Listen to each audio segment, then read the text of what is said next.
Hello crafters and welcome back to the Scrapbook Pal YouTube channel. My name is Deepa from Design by D and I hope that you guys are doing well today. Thank you for joining us. I have two beautiful cards that I really want to share with you today, and these are made using the Altenew Build a Garden Happy Blossoms kit. And I always love me a good kit, especially the ones from Altenew. I hope you like this idea that I'm doing today. It's two cards for one, so it's a 2-for-1 deal is what I like to say.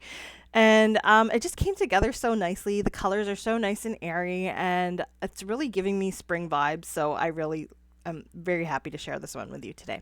So let's go ahead and take a look at the kit, and you'll see it comes in this nice little pouch here. It has 4 items that it comes with. We'll go over them. This first one is the stamp set. You get the gorgeous floral image with a bunch of sentiments. You get the coordinating dies, which not only cuts out the floral image, but some of the sentiments. And then you get the stencils, which is a 5-piece stencil kit in order to add color to your image. And you also get this trusty mini blending brush. And don't let the word mini fool you. This is a big guy. Like, it is really good at adding ink. I'm sure you've probably used this before. If you haven't, it is a game changer. The bristles look small, but because they are the way they are, they actually apply a lot of ink, which eases up the pressure that you need to put on it, which is better on your hands and your wrists. So I'm going to start off with my Altenew stamp wheel here. Sorry, I've got it upside down here, but it works either way. It's square, right? I'm using my line guides here. So I've got the guide there down for the A2 size panel. I've got 2 A2 size pieces of cardstock here, just plain white. And I'm going to position my floral image there a little bit off to the right and the bottom corner there.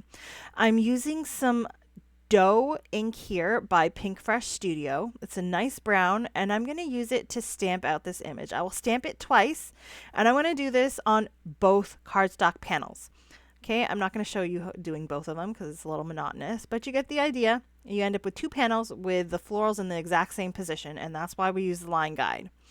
Now I'm going to go ahead and grab my inks and the stencils, and I'm going to go ahead and ink this baby up.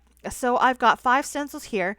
I always kind of like to look at the stencils to begin with to know what is going to be colored in each stencil and maybe how many ink colors I'm going to need. And from this one, the first stencil does some of the flowers. So the flowers on the outside of the bouquet. The second stencil does the flowers on the center. The third stencil does a detail on all of the flowers. The fourth stencil does the leaves and the stems. And then the 5th stencil does the detail on the leaves and the stems. So that's how it all works out. So I'm grabbing some inks, and these colors, they go together so nicely, and they give you such a nice airy look that I had to use them. And they just look better with a brown versus a black. It's not as dramatic, or there's not as much contrast. It just looks really nice.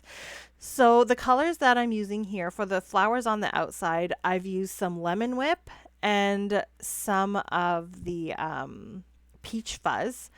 And these are all the inks that I'm using today. Besides the sentiment is going to be Pinkfresh Studio inks. Now I do realize that, if you have them, you have them. If you don't, find something equivalent, because I think that they are kind of discontinued, but they're so great, so I always have to use them because they're so pretty.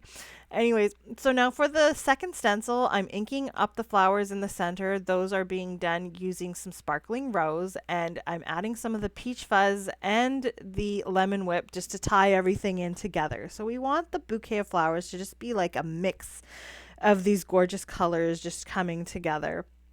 Then for the leaves, I'm going to go ahead and I'm going to use some warm buff. Now, something to keep in mind, I only have so many of my blending brushes, so I did use like a brown that I've used before, and I'm using warm dough, which is a lighter color. However, I do have some brown on there from before, and I think that might have added to the brown that I'm getting on the leaves, which is a little bit darker. So if you want that darker look, you're not going to get it from the warm dough. I would recommend using the gathered twigs.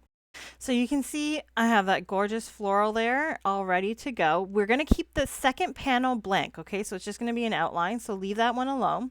We're going to move on to our background. I've got the Modern Mosaic die from Pinkfresh Studio. I think it came out in the last release, and I'm using some light soft pink cardstock, and I've cut this out. So you can see you just pop everything out. It comes out so easily, and then you can just pull out your lattice. You probably have a few more things you have to pop out, and you're good to go. And I love this cover plate. It looks really nice. I'm going to use it with another panel in the background, and this is going to give me a faux embossed look. It's just for a little bit of texture, but not too much in the background, so this stays a bit simple and your focus stays on the flowers. Now for my sentiment, I want a choice here. So I'm going to stamp out all 3 of these, and these are the 3 sentiments with the set that are cut out from the coordinating dies. I'm using, again, the dough ink to stamp these out so it matches the outline of our flowers. The sentiments are: so glad we're friends, may your day be filled with joy, a little something just for you. And actually there is a hey in there, which is also can be cut out as well. So I'm going to go ahead and cut those out with the coordinating dies and keep those aside to use with my cards when I go ahead and put them together. So now that we've kind of got all our elements, I'm going to go ahead and cut out the floral bunch here using the coordinating die. And when you do cut this out, I recommend keeping the negative piece just to help you line it up on the pink panel, and you'll see what I mean in a second.